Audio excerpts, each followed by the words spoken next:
ఓం శ్రీ గురుభ్యో నమ. అందరికీ నమస్కారం అండి. ఈరోజు మనం ఐశ్వర్య యోగం శ్రీ లలితాపరాపతారిక అమ్మవారి యొక్క 75వ నామాన్ని 75వ నామాన్ని గురించి తెలుసుకుందాం. ఆ నామం యొక్క ఫలితం, ఆ నామం యొక్క మహిమ గురించి తెలుసుకుందాం. ముందుగా గణేశ ప్రార్థన.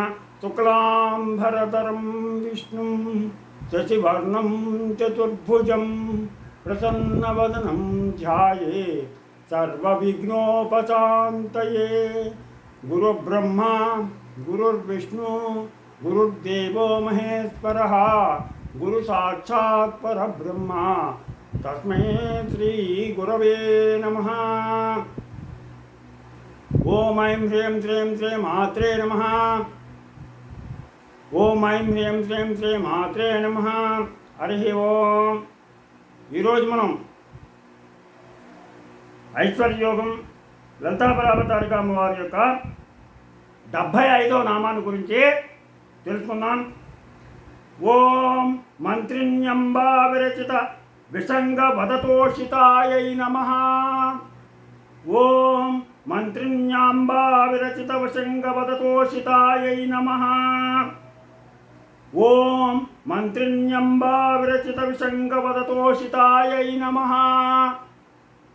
ఓం ఐం హ్రీం శ్రీం ఓం మంత్రిణ్యంబా విరచిత విసంగ వదతోషితాయై నమః. ఓం ఐం హ్రీం శ్రీం ఓం మంత్రిణ్యంబా విరచిత విసంగ వదతోషితాయై నమః. ఇలాగ మనం ఈ నామాన్ని పఠించినట్లయితే మనకు కలిగేటువంటి ఫలితం ఏంటన్నా తెలుసుకుందాం. ముందు ఈ నామం యొక్క అర్థం. బండాసురుని జన్మ గురించి ఇంతకు పూర్వ నామాల్లో చెప్పుకున్నాం. వీడికి సృష్టికి ప్రతిసృష్టి చేయగలటువంటి శక్తి కూడా ఉంది. అది తపస్సు ద్వారా వచ్చింది. వీడు విశ్వామిత్రుడు ఎలా అయితే త్రిశంకు స్వర్గాన్ని సృష్టించాడో అలాగే వీడి కూడా సృష్టికి ప్రతిసృష్టి చేయగల శక్తి వీడికి ఉంది. అయితే విశ్వామిత్రులాగా లోకశ్రేయస్సును కూర్చే సృష్టి చేయలేడు, కానీ లోక వినాశకులైన దైత్యులను ఆయుధాలను సృష్టించగలడు. వీడు తన ఎడమ భుజం నుండి లోక భీకరుడైన రాక్షసులను సృష్టించాడు. వారికి విషంగుడు అని చెప్పేసి పేరు పెట్టాడు. వీడు సృష్టి చేయగలడు కానీ విశ్వామిత్రులాగా సృష్టి చేయలేడు. లోకాన్ని నాశనం చేయడానికి మాత్రమే వీడు సృష్టి చేయగలడు.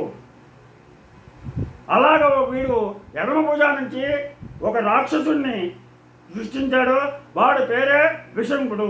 మంచి యుద్ధ వ్యూహాలు పన్ని శత్రువులను చంపడంలో ఆరితేరిన వాడు ఈ విషంకుడు. బండాసురుడికి ఎడమ భుజం నుంచి పుట్టడం వల్ల తమ్ముడయ్యాడు. వీడు జిత్తులు బాగా నేర్చినవాడు. వీడిని మంత్రిగా నియమించుకున్నాడు బంధుడు. వీడి కుట్రలు కుతంత్రాలు బృహస్పతికి అర్థం కాక తలపట్టుకున్నట. అందుకే వీడిని సంహరించడానికి దేవతలు శ్రీ లలితామ్మని భక్తితో ధ్యానించారు. ఆ తల్లి శ్యామలాదేవి అను పేరు గల ఒక దేవతను సృష్టించింది. శ్యామలాదేవి అనేటువంటి తల్లిని సృష్టించి ఈ శ్యామలాదేవి అమ్మవారికి మంత్రిని అయింది.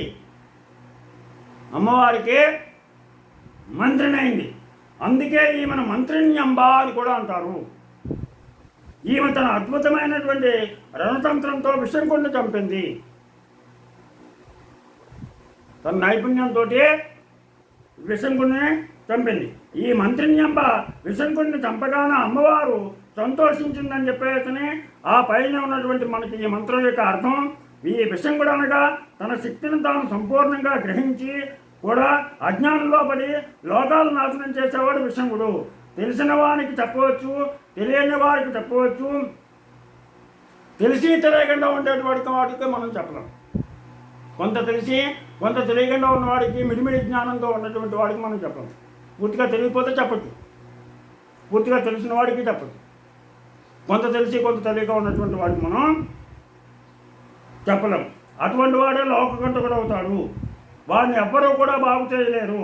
ఇటువంటి వానికి అనాత్మ విచారుడు అని చెప్పేసి అంటారు. దీన్ని తొలగించి ఆత్మజ్ఞానాన్ని కలిగించి సుఖదుఖాలకు అతీతంగా మానవునికి సంతోషాన్ని కలిగించేదే ఈ మంత్రం. ఈ మంత్రాన్ని అమ్మవారు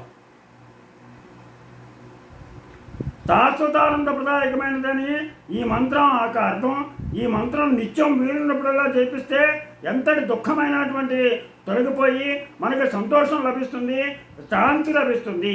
మనం ఎంత గొప్పవాళ్ళమైతే అంతగా మనకు తెలియకుండానే ఈర్ష్యాపరులైనటువంటి శత్రువులు తయారై మనల్ని పడగొట్టడానికి ప్రయత్నిస్తుంటారు అని చెప్పేసి శుక్రాచార్యులు చెప్పాడు. ఉద్యోగాల్లో, సంపాదనలో లేదా విద్యలో ఘనకీర్తి సాధించే వారికి ఇది అనుభవమే. వాడికి ఉంది, నాకు లేదు. ఈర్ష్యాభావం, అసూయ, ద్వేషం, దాంతో వాళ్ళు శత్రువులుగా మారుతారు. వీడిని ఏ విధంగా పడుకుంటారు? అది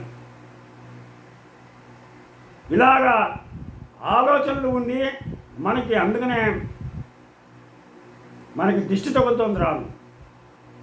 చిన్నపిల్లలు కూడా దిష్టి తగులుతోంది రాను. అందుకని దిష్టి తీసే తాళ్ళు కడుగుతాడు, అమ్మవారు తాడు కడుతుంది. ఈ పిల్లాడు ఎంత బాగున్నాడు, ఈ పిల్లాడు ఎంత ముద్దొస్తున్నాడు, ఈ పిల్లాడు ఎంత బాగా మాట్లాడుతున్నాడు, వీడికి ఎంత డబ్బు ఉందో, వీడికి ఎన్ని ఆస్తులు ఉన్నాయో.